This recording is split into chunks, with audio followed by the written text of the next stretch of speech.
It seems lately that more and more people are ignorant that there was a historical Jesus. Even so-called educated people come up with some way out there arguments that the historical Jesus of Nazareth never walked the earth.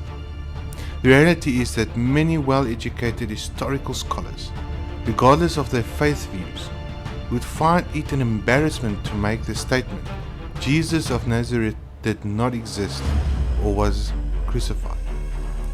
This is because there is an overwhelming evidence, being historical, biblical, and sources outside of the religious writings that point to this fact that there was a historical Jesus of Nazareth who was walking on this earth and who was crucified by the Romans.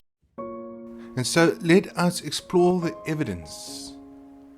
And the first one we will look at is sources outside of the Bible. For the skeptics, I would start by referring to some of the resources outside of this Bible. Thus, some of these resources are as follow. We look at a Jewish historian named Flavius Josephus, who wrote the Jewish Antiquities. In his 20 volumes of Jewish history, he mentions Jesus twice. He mentions briefly Jesus being executed under Pontius Pilate. This correlates with the Gospel of Jesus. He also mentions Jesus' brother James being executed unfairly under the high priest Caiaphas II, which led to the ousting of the high priest. Keep in mind that he wrote his material around 93 AD, which is only about 56 years after the alleged crucifixion of the historical Jesus. Then we have the Roman senator and historian, Annals of the Imperial Rome, written by Tacitus. In this he mentions Jesus being executed by Pontius Pilate. He also refers to the Emperor Nero falsely blaming the so-called Christians for the fire in Rome. This material was written around 116 AD, a mere 79 years after the alleged crucifixion. To put this in context, we are still talking about events that happened in the First World War, as an example, which was about 100 years ago. So, it is not so far-fetched if we're only looking at saying a mere 79 years. Another source we can look at is a Roman reference by the governor Pliny the Younger wrote to the Emperor Trajan. The early Christians would sing hymns to Jesus the Christ as though he was a god. This was written before Tacitus wrote his historical material.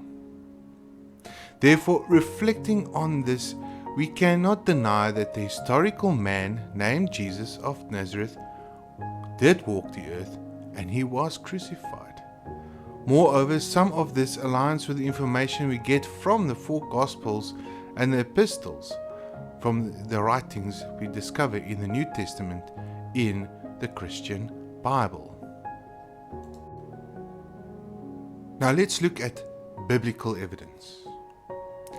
Many historical scholars have used and continue to use the Christian Bible as a historical research document.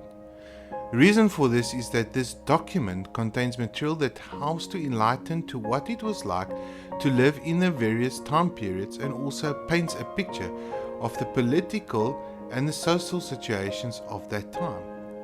However, what makes the New Testament even more important as a historical document is because the material was written within the first century by eyewitnesses of the time that they were living in.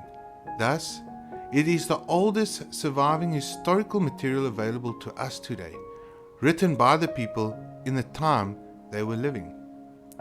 Keeping this in mind, and also that the entire New Testament is dedicated to Jesus of Nazareth, historical scholars grasping the importance of its historical content, we cannot deny that the historical Jesus did exist.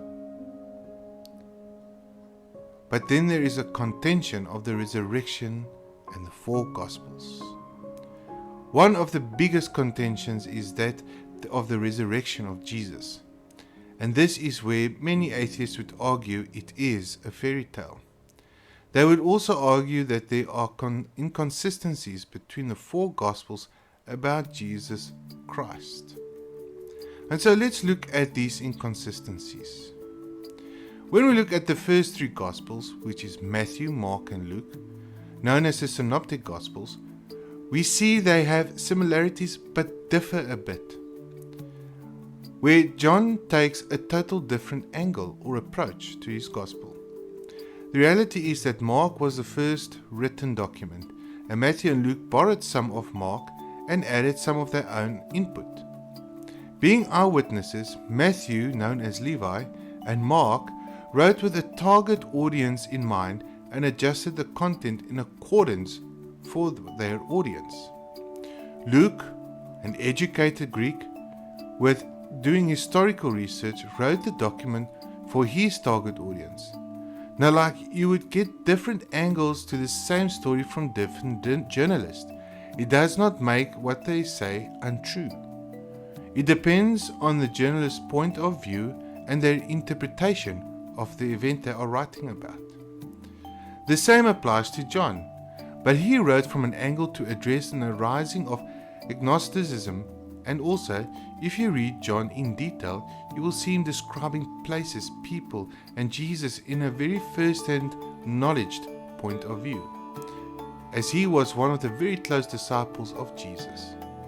Therefore, any argument about inconsistencies in the four Gospels holds absolutely no water. And then so let us look at the supposed fairy tale according to atheists.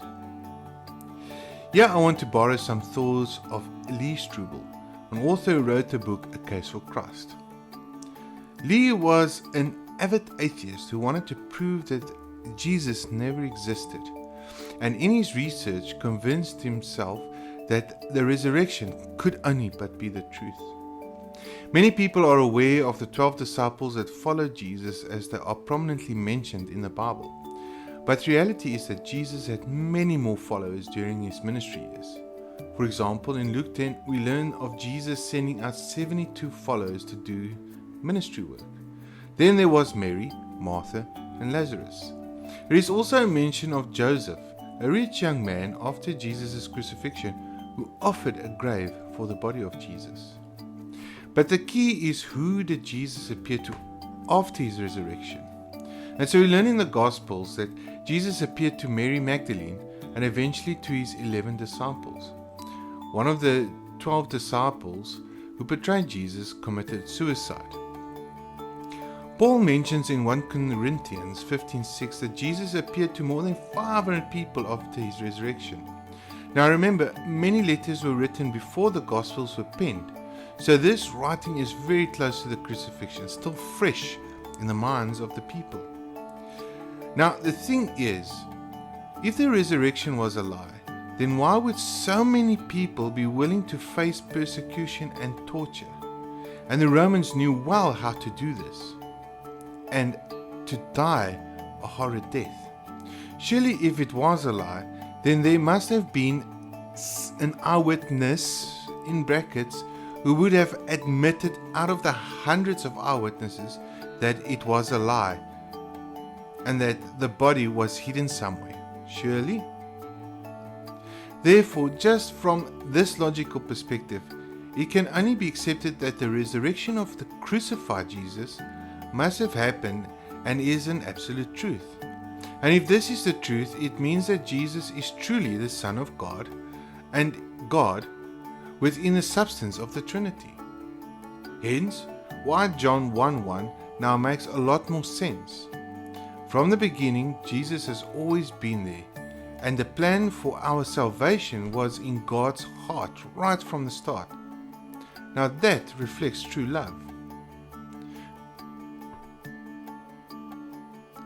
But reality, what else does this conclusion then mean to us if this is not a fairy tale and the resurrection is an absolute truth? The reality is that if the story of the historical Jesus and the resurrection of Jesus is truth, then we cannot deny that the Old Testament is not the truth.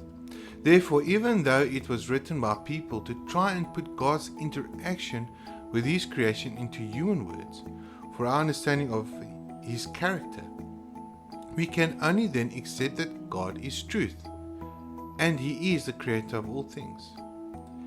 Therefore, as I have laid this out as simple as possible, Jesus Christ is the truth. He truly existed as a man that walked this planet in ancient Palestine. The reality is that He defeated death and is resurrected and is very much alive. We cannot deny this. And because of this, we cannot deny the content of the Old Testament. Thus, if you are like Frank Zingler from American Atheist, who wrote that Jesus does not exist, or Raphael Lattis, the author of the book There Was No Jesus, There Is No God, then you are sadly an ignorant fool. As the author puts it in Psalms 14 verse 1, the fool has said in his heart, there is no God. But there is hope. If you feel something in your heart, or you feel convicted that you need to accept the reality that Jesus did exist, was crucified, and rose from the dead, it is simple to accept Him in your life. No hoops to jump through. And to make it simple for you to grasp, see my videos on prevenient grace and original sin. Maybe read my book Broken by A.R. Jansen on Amazon Kindle.